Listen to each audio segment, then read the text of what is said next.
House sitting has been monumental for me being able to travel. I highly recommend it.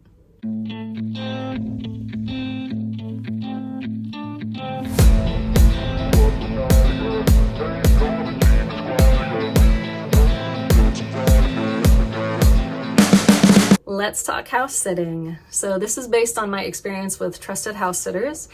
I love the website and the app. I have about 14 house sits under my belt at the moment, and I have another 4, I think, coming up. There are other apps out there that you can try. I might try some eventually just because I'm curious. It's such a good deal. It's an exchange. There's no payment going back and forth, and so they really make a point to vet both the house and the sitter. You have to jump through some hoops with the profile process, like getting that set up and getting approved. You have to do the background check, and you have to get at least one reference from somebody that you have done a pet sit for or a house sit for in the past.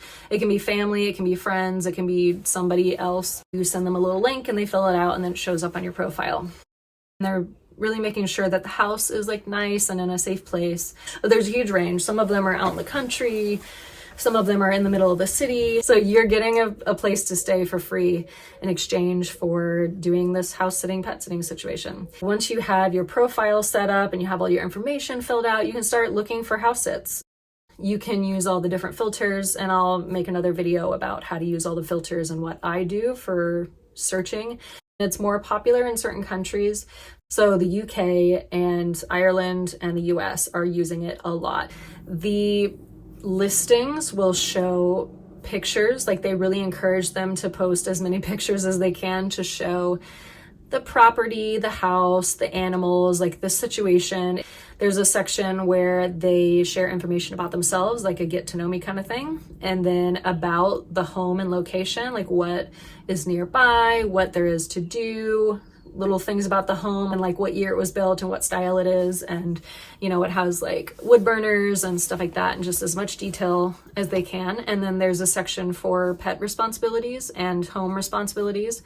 So, you know, like mail, trash, and then all the pet details. And there's pictures of the pets at the bottom with their names. Something that I wouldn't skip over is looking at the responsibilities. I remember one listing, I got so excited because it was the perfect dates. It was a great location, like it was beautiful. It was in the area that I wanted to be in, and it just looked ideal until I opened up like the information about the pet responsibilities. And it was like, there's a puppy and it needs like constant looking after, and we're trying to reinforce this particular kind of training. You basically can't leave the house. Like it literally said, like, you can't leave the house. Just make sure that you look at the details. And there's also information about like different amenities they have and whether it's accessible by public transportation, which is really important if you're doing like international travel.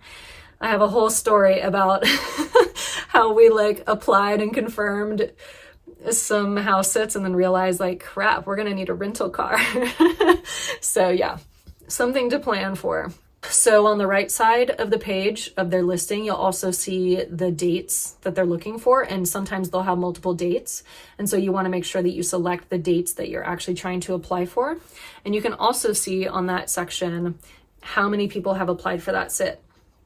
And don't let that discourage you though, because I've definitely seen a pet sit that was like 4 applicants and the listing was just like dreamy. I was like, of course everybody's applying for this because it's so good.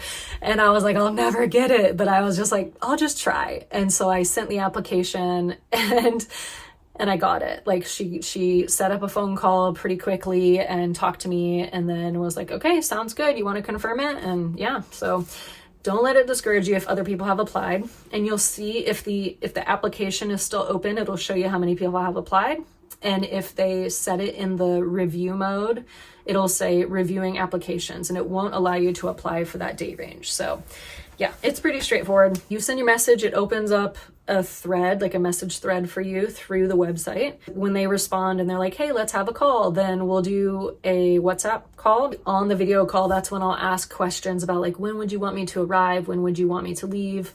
And if I have any other specific questions, like if there was information in the listing that was confusing to me or that I just wanted to confirm. If I'm international and I have no car and I'm like, it's like train station to train station, I'll ask like, is there a good place for me to get groceries nearby that I could like walk to from your house, or should I do that on the way? And I just take like a ton of notes and I keep a file on every single house sit that I do. I just open up a Word doc, I have my little questions and I put in the answers when I ask the questions, and any additional information that they want to share with me. Usually on the phone call, we'll discuss, are you feeling good about this? And they'll usually say, I would love to have you come do the house sit. I'll send the confirmation. So once they confirm with you that they would like to choose you as their house sitter, then they have to click the confirm on your application and it will send you a message and you have to accept as well. Once you've confirmed it, then it shows up on your dashboard and they are supposed to fill out a welcome guide with all the information, like the house, the routine for the animals, the feeding schedule, all that stuff. So if they haven't created a welcome guide, there's a place for you to request it. We'll touch base before arrival and just confirm like arrival time and that kind of stuff. I hope this helped, and if you have questions, then definitely let me know. I'll see you next time.